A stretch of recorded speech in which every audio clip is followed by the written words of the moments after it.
আল্লাহ পাক রব্বুল আলামিন বলেন, দুনিয়ার জমিনের মানুষ শুনে নাও, এই কিতাব হচ্ছে মানুষের হেদায়েতের জন্য আমি আল্লাহ পাক রব্বুল আলামিন পাঠিয়ে দিয়েছি। এটা হচ্ছে সত্য এবং মিথ্যার পার্থক্য সূচিতকরণ গ্রন্থ। আল্লাহ পাক রব্বুল আলামিন আরেকটা আয়াত নাযিল করে জানিয়ে দিলেন, ইখরিজুহুম মিনায-যুলুমাতি ইলান নূর। আল্লাহ পাক রব্বুল আলামিন বলেন, এটা হচ্ছে মানুষকে অন্ধকার থেকে আলোর পথে নিয়ে আছে। এটা মানুষের ব্যক্তিগত কোনো সম্পদ নয়, পারিবারিক কোনো সম্পদ নয়, সামাজিক কোনো সম্পদ নয়, রাষ্ট্রীয় কোনো সম্পদ নয়।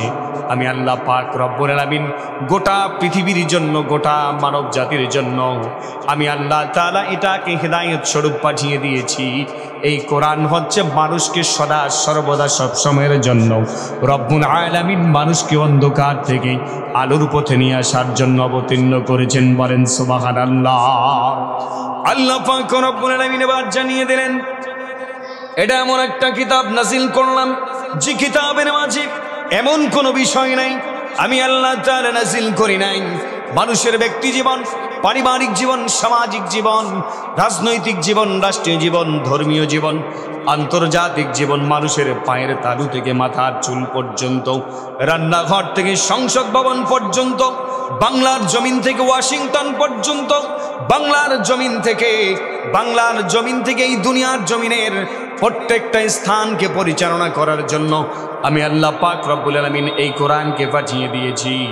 এই কোরআনের ভিতরে এমন কোনো বিষয় নাই আমি আল্লাহ পাক রব্বুল আলামিন নাজিল করি নাই। বলেন সুবহানাল্লাহ।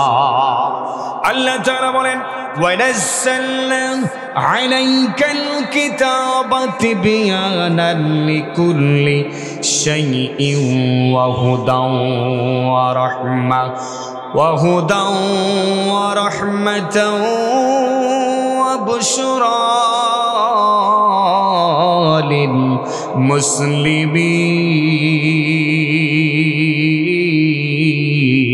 للمسلمين। আল্লাহ পাক রব্বুল আলামিন জানিয়ে দিলেন, ও দুনিয়ার জমিনের মানুষ শুনে নাও, আগার নবীজি আপনার উপর এমন একটা কিতাব আমি আল্লাহ তাআলা নাজিল করেছি, এমন একখান গ্রন্থ আমি আল্লাহ তাআলা নাজিল করেছি, এমন একটা সংবিধান আপনার উপরে নাজিল করেছি। ওগো নবীজি, এই কিতাবের মাঝে এমন কোনো বিষয় নাই আমি আল্লাহ পাক রব্বুল আলামিন নাজিল করি নাই। মানুষের সমস্ত জীবনটা আমি নাজিল করেছি, প্রত্যেকটা বিষয় তিবয়ানান লিকুল্লি শাইইন, ঘুরে ফিরে মানুষের জীবনের সমস্ত প্রকার দরকারি এবং সমস্ত প্রকার জিনিস যাহা কিছু দুনিয়ার জমিনে লাগবে, পৃথিবী শাসন করতে যাহা লাগবে, আমি আল্লাহ তাআলা সমস্ত কিছু এই কোরআনের মাঝে একটার পর একটা ঘুরে ফিরে আমি নাজিল করেছি। এটা পৃথিবীর কোনো মানব জাতির কোনো ব্যক্তিগত কোনো মানুষের সম্পদ নয়, এটা গোটা পৃথিবীর মানুষের একমাত্র সংবিধান। বলেন সুবহানাল্লাহ। আল্লাহ পাক রব্বুল আলামিন বলেন, ওয়ামান ইয়াবতাগি গায়রাল ইসলামি দীনান ফালান ইউকবালা মিনহু ওয়া হুয়া ফিল আখিরাতি মিনাল খাসিরিন।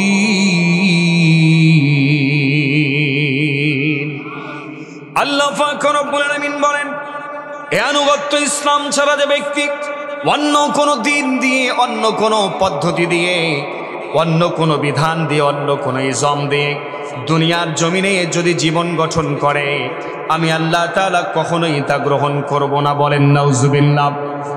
অন্য কোনো ইজম দিয়ে, মানুষের তৈরিকৃত মতবাদ দিয়ে, সোশ্যালিজম, কমিউনিজম, সেকুলারিজম, সমাজতান্ত্রিক ধর্মনিরপেক্ষ মতবাদ, ন্যাশনালিজম, এই দুনিয়ার জমিনে ক্যাপিটালিজম, মোনার্কি, এতগুলো আদর্শ দুনিয়ার জমিনে একটার পর একটা মানুষ তৈরি করেছে, যেই ইজমগুলি দিয়ে তারা দুনিয়ার জমিনে জীবন গঠন করতে যায়। ও দুনিয়ার জমিনের মানুষ, তোমরা শুনে নাও, ইসলাম ব্যতীত যদি কোনো মানুষ মানুষের তৈরিকৃত মতবাদ দিয়ে কখনো কোনো জীবন গঠন করে, আমি আল্লাহ পাক রব্বুল আলামিন ওই মানুষের আদর্শগুলো কখনো আমি মেনে নেব না। আর আমি আল্লাহ তাআলা জানিয়ে দিলাম, ওয়া হুয়া ফিল আখিরাতি মিনাল খাসিরিন, এবং আখিরাতে সে হবে হবে ব্যর্থ, আশাহত এবং বঞ্চিত। বলেন নাউজুবিল্লাহ। সে হবে ব্যর্থ, তার কারণ দুনিয়ার জমিনে আমি আল্লাহ তাআলা একটা বিধান দিয়ে পাঠিয়েছি, সেই বিধান মোতাবেক তারা জীবন গঠন করে না। তারা দুনিয়ার জমিনে ব্যক্তিগত মানুষের ব্যক্তিগত মতবাদ দিয়ে জীবন গঠন করে। আল্লাহ তাআলা বললেন যে যারা এই কাজটা করে আমি রব্বুল আলামিন তাদের জন্য বলে দিলাম আমি তাদের এই পথ এই মত কখনো আমি গ্রহণ করে নিব না। তার কারণ আমি আল্লাহ তাআলা একটা ইজম দিয়েছি, সেই ইজমটার নাম হচ্ছে ইন্নাদ দীনা ইনদাল্লাহিল ইসলাম। বলেন সুবহানাল্লাহ।